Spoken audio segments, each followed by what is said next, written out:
Charles Duke is one of 4 men still alive who walked on the surface of the moon, and recently, his comments about what he found up there and the trajectory of the Artemis program have ignited a firestorm of speculation across the internet. The man who guided Neil Armstrong's landing from Mission Control and then walked the lunar highlands himself has been connecting the dots between what happened in 1972 and what is happening now, and those connections have people asking questions that NASA would rather not answer. On July 20, 1969, the entire world held its breath. The lunar module Eagle was descending toward the Sea of Tranquility, and 2 men, Neil Armstrong and Buzz Aldrin, were seconds away from either making history or dying in the attempt. But there was a third voice in that moment. The voice on the other end of the radio, the man sitting in Mission Control in Houston, serving as Capcom, the capsule communicator, the only person authorized to speak directly to the crew. That man was Charles Duke. Charles Moss Duke Jr., born October 3, 1935, is an American former astronaut, United States Air Force officer, and test pilot. When Armstrong finally set Eagle down on the moon, it was Duke's voice that crackled back across 240,000 miles of void. His southern drawl, thick with nerves and adrenaline, became one of the most famous sounds in history. He was 33 years old, but Duke was not content to watch from a chair in Houston. A 1957 graduate of the United States Naval Academy, Duke joined the USAF and completed advanced flight training on the F-86 Sabre at Moody Air Force Base in Georgia, where he was a distinguished graduate. After completion of this training, Duke served 3 years as a fighter pilot with the 526th Fighter Interceptor Squadron at Ramstein Air Base in West Germany. He was not some desk jockey relaying radio messages. He was a combat-trained fighter pilot who had earned a master's degree from MIT and graduated from the Aerospace Research Pilot School. He was building toward the moon from the very beginning of his career. Duke was selected by NASA in April 1966 as part of its 5th astronaut group. After serving as Capcom for Apollo 11, he moved through the pipeline toward his own mission. Apollo 16 lifted off on April 16, 1972, from Launch Pad 39A at Kennedy Space Center, entered lunar orbit on April 19th, and then sent Young and Duke down to the Descartes site. Duke became the 10th person to walk on the moon, and at age 36, he was the youngest to do it. The Descartes Highlands were not a random destination. This was the highest region on the near side of the moon. It was believed to be volcanic in origin and mainly composed of basalt based upon the tones of gray observed from Earth. It was hoped that rock samples retrieved by Apollo 16 would provide clues about the processes that formed the highlands, and perhaps even show that such processes were still active. Duke and his commander, John Young, spent 3 days on the surface. They drove the lunar roving vehicle across terrain no human eyes had ever seen up close. They collected rocks, they deployed experiments, and NASA says he left a photograph of his family on the lunar surface, marked with an inscription identifying them and the date. That photograph is still there. On the moon. Right now. With the completion of his first spaceflight, Duke logged 265 hours in space and over 21 hours of extravehicular activity. He saw things that fewer than a dozen human beings have ever seen. He walked where gravity pulls at 1/6 the strength of Earth's. He kicked dust that had lain undisturbed for billions of years. And then Apollo ended. Apollo 17 flew in December 1972, and that was it. The program shut down. After Apollo 17 in 1972, lunar missions ceased. Officially, the program was too expensive and public interest had declined. Funding shifted toward the Space Shuttle program and low Earth orbit operations. For 50 years, no human went back. Now, more than half a century later, Charles Duke has recently sparked renewed curiosity. Not as a fringe voice, but as a decorated Air Force Brigadier General and NASA astronaut who once served as Capcom for humanity's first lunar landing. Researchers and space enthusiasts have seized on his recent statements, parsing every word for hints of something deeper. When someone of that caliber hints that we found things we didn't understand, the world listens differently. And here's where the story takes a turn, because while Duke has been speaking about what he saw on the moon, NASA has been spending over $90 billion promising to go back. The program is called Artemis, and the gap between what Artemis has promised and what Artemis has delivered is the reason this video exists. The Artemis program was supposed to be the triumphant answer to a half-century of stagnation. After the Space Shuttle retired in 2011, after the International Space Station consumed decades of resources in low Earth orbit, America was finally going to return to the moon. Not just visit, but stay. The Artemis program is a moon exploration program led by the United States National Aeronautics and Space Administration, aimed at returning humans to the moon for the first time since the Apollo program and building a permanent lunar base. It was formally established via Space Policy Directive 1 in 2017. The vision was breathtaking: astronauts walking at the lunar South Pole, extracting water ice, building habitats, testing the technologies that would eventually carry human beings to Mars. The original goal of the Artemis program, established in 2017, was to return astronauts to the moon by 2024 and establish a sustainable long-term human presence by 2028. The whole world was watching. The whole world was waiting. And then, the delays began. The backbone of Artemis is the Space Launch System, or SLS. The Space Launch System is an American two-stage super heavy-lift expendable launch vehicle used by NASA. Think of it as a spiritual successor to the mighty Saturn V that carried Apollo astronauts to the moon. But the story behind SLS is far less inspiring than the rocket it replaced. Development of SLS began in 2011 as a congressionally mandated replacement for the retiring Space Shuttle program and the canceled Ares I and Ares V launch vehicles of the Constellation program, incorporating some hardware from both programs. Congress did not simply ask NASA to build the best rocket for the job. The intent was obvious: keep the jobs flowing to the same congressional districts that had built the shuttle. The sardonic nickname was inevitable. People in the space community started calling it the Senate Launch System. The SLS program isn't just way over budget, it's way behind schedule too. Congress told it to fly by 2016, but the first launch didn't come until 2022. 6 years of slippage before the rocket ever left the ground, and when it did finally fly on November 16, 2022, as the uncrewed Artemis I, the results were mixed. Artemis. I was the first uncrewed test flight of the SLS, Orion, and ESM. The mission sent Orion into a polar distant retrograde lunar orbit for about 6 days, before returning to Earth, where the capsule re-entered the atmosphere and splashed down in the Pacific Ocean under parachutes. Although the mission was successful overall, Orion's ablative heat shield experienced greater than expected erosion during re-entry. That heat shield problem was not a minor footnote, it was a screaming alarm bell. The heat shield is the single thing standing between 4 human beings and a fiery death during re-entry at 25,000 miles per hour. In an uncrewed test flight in 2022, the heat shield on the astronaut's Orion capsule had chipped off in dozens of places, leaving an alarming trail of debris. The full scale of the problem wasn't revealed until an Inspector General report more than a year later.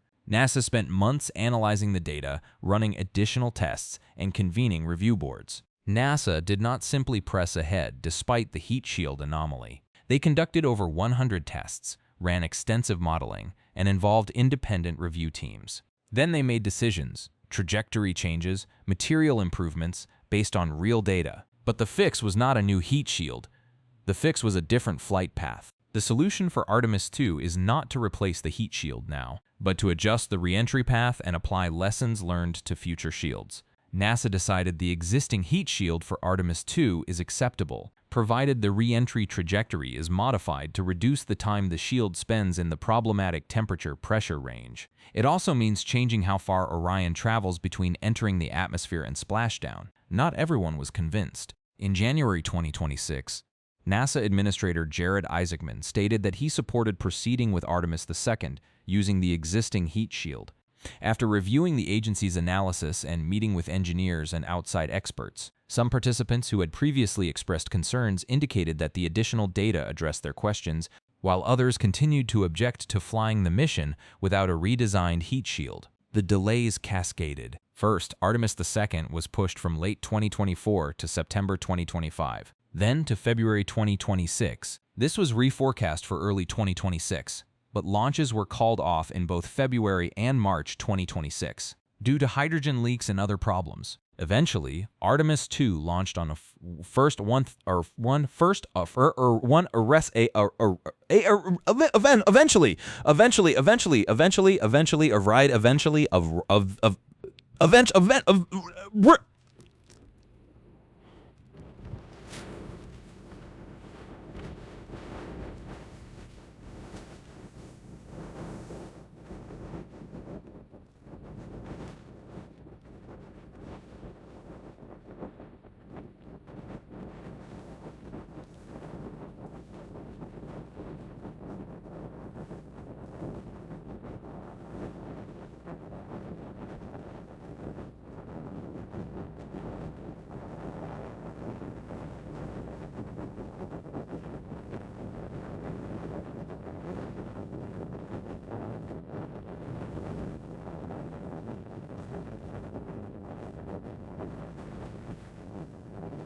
A mission originally envisioned for 2023 finally left the pad 3 years late, and the moon landing that was promised by 2024, that is an entirely different story. To understand why so many people look at Artemis and use the word lie, you have to follow the money, because the money trail behind this program is staggering in its scale, baffling in its waste, and devastating in what it reveals about how the American government builds things in space. The NASA Office of Inspector General projected that overall, NASA's total Artemis campaign costs would reach $93 billion between fiscal years 2012 and 2025. $93 billion. For context, the entire Apollo program, which put 12 men on the moon across 6 separate landings, cost roughly $25 billion in 1970 dollars, or about $200 billion adjusted for inflation. Artemis has spent nearly half of that adjusted figure and has not yet put a single boot print on lunar soil. The per-launch cost is where the numbers become almost absurd. The report revealed $23.8 billion of total SLS expenses since 2012, resulting in a dizzying $4.2 billion cost per launch. Each time this rocket fires, $4.2 billion goes up with it, and the rocket itself is thrown away afterward. Initially designed with reusability in mind, the SLS has evolved into a largely expendable rocket, now costing an estimated $4 billion per launch, in an era when SpaceX routinely lands and reflies its Falcon 9 boosters, and is actively developing the fully reusable Starship. NASA's flagship rocket cannot be recovered, refurbished, or reflown. Every mission requires building an entirely new vehicle from scratch. The contracting structure that enabled this bloat is a relic of a different era. In its no-holds-barred report, NASA's watchdog office took aim at the SLS's heritage design and cost-plus contracts. Heritage design, in an attempt to minimize expenses, in 2011, Congress directed NASA to design SLS with adapted shuttle era, Northrop Grumman and Aerojet Tech. Under cost-plus contracts, the contractor bills the government for actual costs incurred, plus a guaranteed fee on top. The incentive structure is perverse. The more the project costs, the more the contractor earns. The longer it takes, the more billable hours accumulate. Boeing, the prime contractor for the SLS core stage at the Michoud Assembly Facility near New Orleans, received approximately $234 million of a possible $262 million in available award fees between fiscal years 2013 and 2017, a period in which the program was accumulating years of scheduled delay and hundreds of millions in cost overruns. A 2018 NASA Office of Inspector General report found that the agency and Boeing had engaged in sloppy expenditure tracking, questionable performance reviews, and contract extensions granted without adequate oversight. The Government Accountability Office was equally unsparing. This kept the budget overrun to 15% in FY 2019. An overrun of 30% would have required NASA to request additional funding from the U.S. Congress. The Inspector General report found that were it not for this masking of cost, the overrun would have been 33% by FY 2019. The GAO stated NASA's current approach for reporting cost growth misrepresents the cost performance of the program. Misrepresents. That is the Government Accountability Office's own word. The United States government's own auditors found that NASA was obscuring the true cost of SLS from Congress and from taxpayers. The rocket was burning through cash at an alarming rate, and the accounting was structured to hide it. And there was an even more insidious consequence of pouring so many resources into SLS. Consider the Orbital Propellant Depot debacle of the mid-2010s. The United Launch Alliance was pioneering research into orbital propellant depots, which could be used to refuel spacecraft in orbit. These depots could enable trips to Mars and beyond, since those missions would no longer be limited by the amount of fuel a rocket can fill on Earth. But SLS, being an expendable rocket, had no use for propellant depots, and Boeing pressured the government to cancel this research. Think about what that means. The very technology that could have revolutionized deep space exploration, refueling spacecraft in orbit, making missions to Mars dramatically more feasible, was actively suppressed because it threatened the business model of the rocket that Congress had mandated. Innovation was sacrificed to protect a contract. All these factors, politics, cost inflation, ever-changing goals, resulted in a rocket that was, in the words of one observer, overweight, underpowered, ill-suited to reaching the moon, and in an age of reusable rocketry, inexplicably expendable. Meanwhile, NASA Administrator Jared Isaacman acknowledged the scale of the public investment. At a March 2026 event, he stated that the American public had invested over $100 billion and has been very patient with respect to America's return to the moon. Patient is one word for it. Charles Duke walked on the moon in 1972. More than half a century and $100 billion later, no human has walked there since. If the financial picture of Artemis is troubling, the operational timeline is outright dizzying. The program's roadmap has been rewritten so many times that keeping track of which mission does what requires a spreadsheet and a strong stomach. The original architecture was relatively straightforward. Artemis, I would test the rocket and capsule uncrewed. Artemis II would carry astronauts around the moon. Artemis III would land them on the surface. It was supposed to happen by 2024. That was the stated public on-the-record goal of the United States government. Artemis I flew in November 2022, almost 4 years behind its original schedule. The heat shield problem emerged that pushed Artemis II deep into 2026. And Artemis III, the actual lunar landing, the whole point of this $100 billion endeavor, entered a spiral of delays that has still not stopped spinning. In January 2024, NASA officially delayed Artemis III to no earlier than September 2026. In December 2024, NASA officially delayed Artemis III to no earlier than 2027. In January 2026, NASA officially delayed Artemis III to no earlier than 2028. 3 delays in 2 years, each one pushing the landing further into the future. And then came the most dramatic change of all. In late February 2026, NASA expedited Artemis III to 2027, but it would no longer land on the moon. Read that again. The mission that was supposed to be America's triumphant return to the lunar surface had been fundamentally restructured. On February 27, 2026, NASA Administrator Jared Isaacman confirmed a revised plan for Artemis III to perform tests with one or both landers in Earth orbit, with Artemis IV tentatively designated as the first crewed lunar landing mission of the Artemis program, scheduled for 2028. The goalposts had not just moved, they had been relocated to an entirely different field. The mission that once bore the weight of returning humanity to the moon had become an orbital docking test. The actual landing had been punted to Artemis IV, which now carried a 2028 target date, 4 full years after the original promise. But even that 2028 date rests on foundations that are visibly cracking. The spacesuits are not ready. The OIG's new report determined that NASA's original goals to demonstrate the lunar and microgravity spacesuits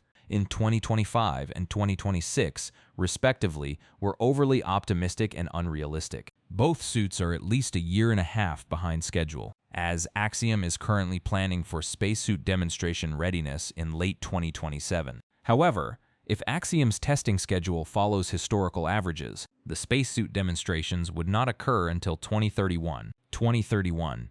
You cannot land humans on the moon without functioning spacesuits. If the suits are not ready until 2031, a 2028 landing is a fantasy written on paper. To satisfy Congress and reassure the public, NASA's Exploration Extravehicular Mobility Unit encountered delays. A 2021 audit found it would not be ready before 2025. In response, NASA shifted to a commercial services model and selected Axiom Space and Collins Aerospace in 2022 to develop lunar spacesuits. Collins later withdrew from the contract in 2024. That withdrawal left NASA dependent on a single company, Axiom Space, for the suits that astronauts would wear on the moon. No backup, no competition, a single point of failure for one of the most critical pieces of hardware in the entire program. The Lunar Gateway, a planned space station orbiting the moon that was supposed to serve as a staging post for surface missions, was another casualty of Artemis's shifting plans. The Lunar Gateway program was canceled in March 2026. Over $3 billion had already been spent on it. Over $3 billion has been spent on this project so far, though it's not clear that a lunar space station is actually necessary to fulfill the Artemis program's stated goals. If anything, the Lunar Gateway felt like a solution in search of a problem. NASA officials keep speculating about possible uses for it. A propellant depot, a refueling station for Mars missions, even though it is by no means necessary for either reaching the moon or building a base there. $3 billion gone, redirected and the stated reason for the cancellation. A further update in March 2026 announced that Lunar Gateway is being sidelined, and NASA is instead focusing on building infrastructure on the moon's surface. A perfectly reasonable sounding pivot. Except that the surface infrastructure doesn't exist yet either. This is the pattern that has defined Artemis from the very beginning. Grand announcements followed by quiet delays. Ambitious timelines followed by restructured missions. Billions of dollars flowing to contractors who deliver products late, over budget, and sometimes not at all. And through it all, the fundamental promise, Americans walking on the moon again, keeps receding into the horizon like a mirage in the desert. The geopolitical dimension makes the delays even more acute. NASA's acting administrator Sean Duffy has asserted that we are going to beat the Chinese to the moon, echoing the Cold War narrative 63 years on from John F. Kennedy's "We choose to go to the moon" speech in 1962. China has announced plans for crewed lunar landings, and time is of the essence if the United States wants to return to the moon before China sends taikonauts there. But with each delay to Artemis, that race tightens. So here we are, $100 billion spent, a program mired in delays, restructured missions, and canceled components. A heat shield that was never replaced but instead flown with a modified trajectory. Spacesuits that might not be ready until 2031. And through all of it, the youngest man ever to walk on the moon, watching from his home in Greenville, South Carolina. Conspiracy researchers argue that Duke's recent comments are carefully worded disclosures, truths shared late in life when career consequences no longer matter. Whether intentional or not, his statements have reignited debate about what NASA may still be withholding. The internet has latched onto fragments of Duke's words, building elaborate theories about what he saw, what he was told to keep quiet about, and what the real reason is that humanity never went back. Charles Duke is not the only astronaut whose comments have been interpreted as cryptic. Edgar Mitchell, Apollo 14 astronaut, openly discussed extraterrestrial possibilities later in life. Though he provided no direct evidence of lunar encounters, Buzz Aldrin has spoken about unexplained objects seen during Apollo 11's journey, later clarified as likely space debris. There is a pattern among the aging Apollo astronauts. As the years accumulate and the weight of history presses down, they speak more freely, more reflectively, and sometimes more ambiguously than they did when they were active-duty military officers working for a government agency. But here's the part that complicates the narrative. Here's the part that the clickbait headlines do not want you to see. Charles Duke is not calling Artemis a lie. He is cheering it on. Ahead of the Artemis II mission, Charlie Duke, who was the lunar module pilot for Apollo 16, is cheering on NASA's new lunar exploration program. Now 90 years old, Duke was the youngest person ever to walk on the moon at the age of 36. I'm excited about that. Finally getting going on Artemis. I think it's going to be a great program, said Duke. Apollo 16 astronaut Charlie Duke, one of only 12 people to walk on the moon, is cheering on NASA's return to deep space. Speaking ahead of Artemis, Duke called the program a great adventure and sees it as the start of a permanent lunar presence. He did not merely issue a polite statement. He recorded a personal message that was played for the Artemis II crew as they approached the moon. NASA itself shared it on social media. On the moon is a photo of my family. I pray it reminds you that we and America and all of the world are cheering you on. Those are not the words of a man who believes the program is a deception. Duke drew a symbolic link between the Apollo 16 lunar module and the Orion spacecraft, now carrying Artemis II's crew. He also shared that a photograph of his family remains on the moon, serving as a lasting symbol of global encouragement for space explorers. His message went beyond nostalgia, stressing the technical and operational evolution from Apollo to Artemis. Apollo veterans like Charlie Duke are actively mentoring Artemis crews, ensuring that lessons from half a century ago inform today's missions. He is not standing on the sidelines throwing accusations. He is engaged, involved, and supportive. So where does that leave us? If Duke is not calling Artemis a lie, who is? The answer is, the program's own record is doing that work all by itself. The Artemis program's constant delays, structural issues, and cost overruns have led to a budgetary black hole for taxpayers. The original promise was a moon landing by 2024. We are now in 2026, and the soonest that landing might happen is 2028. If the spacesuits are ready, if the landers are ready, if the heat shield redesign works, if Congress keeps funding a rocket that costs $4 billion every time it flies, that is a lot of ifs. What Duke knows, what he really knows, is what it takes to actually go to the moon. He did it. He sat on top of a Saturn V. He flew the lunar module down to the Descartes Highlands. He drove the rover, collected the rocks, and came home alive. He knows that it requires precision, commitment, and a national willingness to absorb risk and spend money without flinching. The 1972 Apollo 16 flight was a federal project with one clear chain of command, one set of goals, and a country still organized around Cold War competition. Artemis operates in a fundamentally different world. Artemis reflects a more fragmented age, one in which NASA sets the destination, but increasingly shares the stage with international partners and commercial interests. That mix may broaden capability and spread cost, but it also raises a harder question about civic purpose. What is gained when space becomes more flexible, and what is lost when the country no longer moves there as one? The lie is not some conspiracy about aliens or secret moon bases. The lie is the gap between what was promised and what has been delivered. It is the gap between a 2024 landing date announced with fanfare and a 2028 landing date surrounded by asterisks. It is the gap between $100 billion of taxpayer money and a heat shield that chips apart.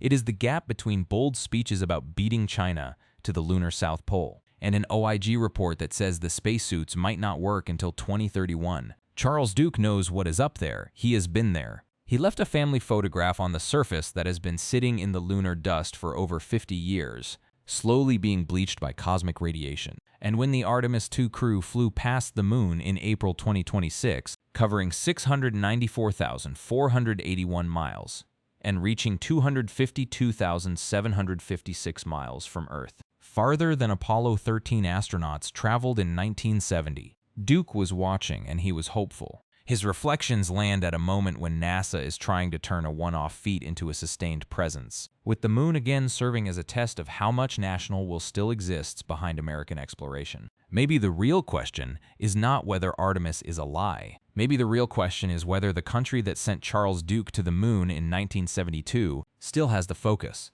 the discipline, and the honesty to finish what it started. Duke seems to believe it does. The program's track record suggests the jury is still out. That photograph is still up there in the Descartes Highlands waiting.